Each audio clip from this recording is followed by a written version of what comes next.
Bismillah, Alhamdulillah, wassalatu wassalamu ala Rasulillah wa ala alihi wa ashabihi wa man tabi'ahum bi ihsan ila yaumil qiyamah, amma ba'du.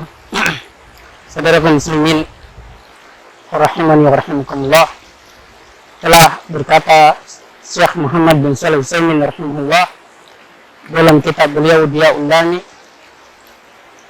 min Kutabil Jawami. Beliau berkata, saudaraku muslimin, bila kita berpikir tentang ibadah-ibadah yang menyangkut tentang badan kita, maka kita dapati ibadah ini hanya meminta sedikit saja dari waktu kita. Dan bila kita memperhatikan ibadah-ibadah yang menyangkut tentang harta kita, maka kita dapati ibadah ini yaitu memakan sedikit saja dari harta kita. Kendati demikian, hasil yang kita raih dari sedikit waktu dan sedikit harta ini banyak dan sungguh besar, karena hasil dari ibadah-ibadah tersebut adalah kebahagiaan dunia dan akhirat kita. Kendati demikian, bila kita berpikir tentang keadaan diri kita, ternyata kita masih saja menyia-nyiakan dan mengabaikan ibadah ini. Seraya bekerja keras untuk memenuhi kesenangan nafsu, kita begitu antusias dalam melaksanakan aktivitas-aktivitas dunia, begitu terobsesi untuk mengembangkan dan menyempurnakannya.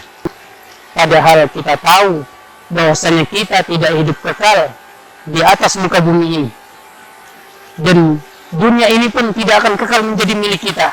Sementara ibadah-ibadah kita, amal-amal kita yang soleh, itu akan tetap kita rasakan khasiatnya, ganjarannya buat selama-lamanya. Maka Anda mendapati orang yang mereka ogah-ogahan berangkat untuk melaksanakan ibadah sholat. Ketika dia melaksanakannya pun, dia laksanakannya dengan sangat cepat.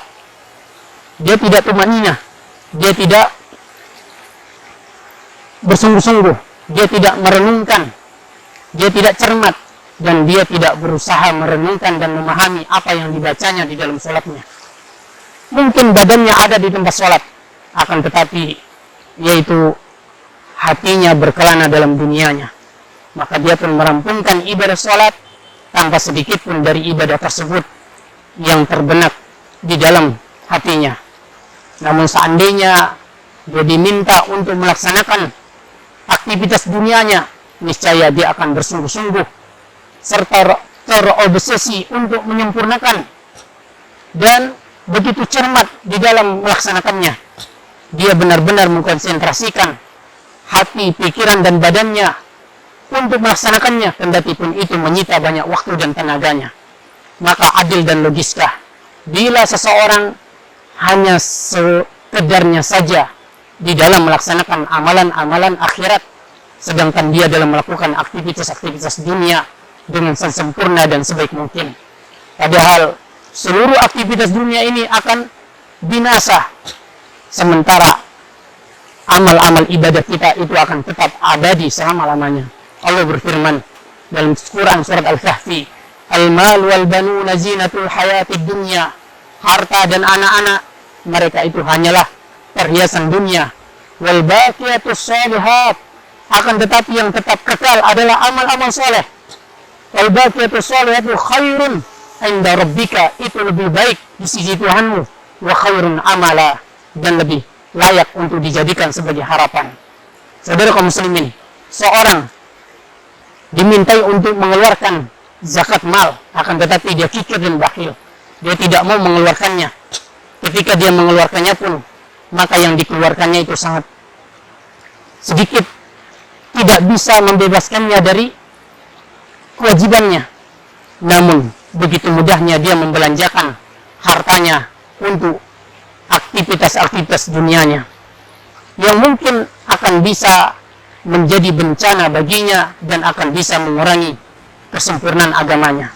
Maka alangkah banyaknya harta yang dikeluarkannya hanya untuk sekedar berpoya-poya dan bermewah-mewah. Namun alangkah sedikitnya harta yang dikeluarkannya untuk menunaikan kewajiban zakat, membayar kafarat, menafkahi keluarga, sanak famili dan kerabat.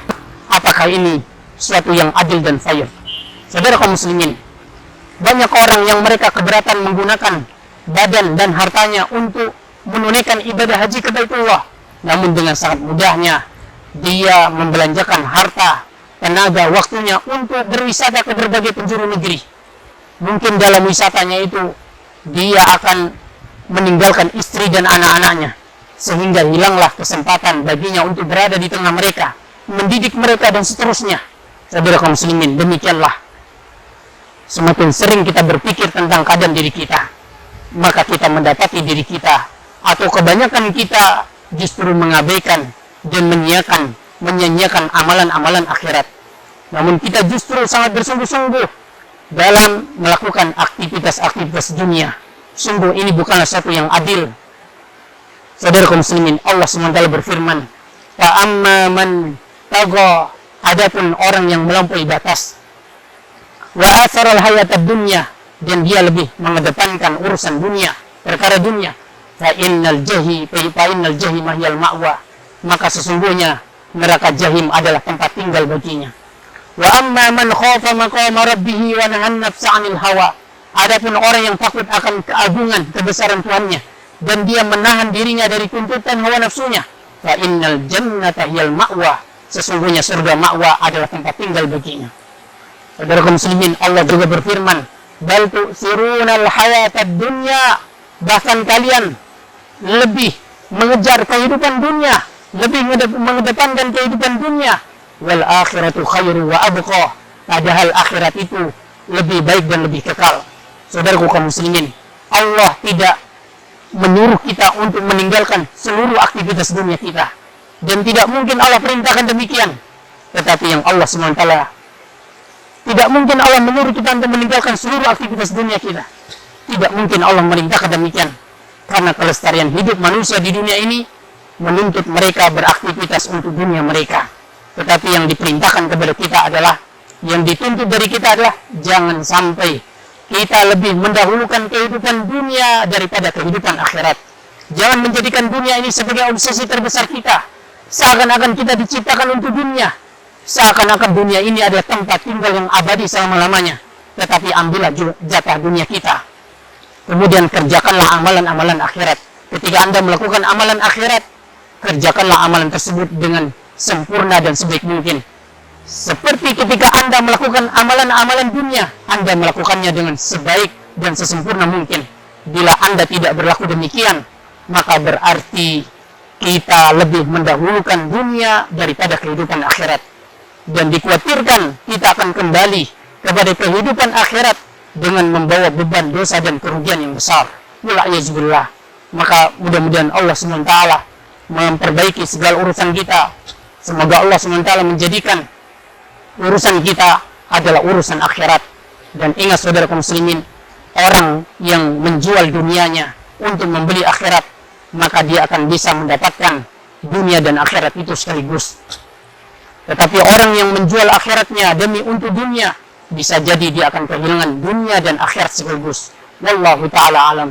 Wassallallahu ala nabiyina Muhammad wa akhiru da'wana alhamdulillahi rabbil alamin. Wassalamualaikum warahmatullahi wabarakatuh.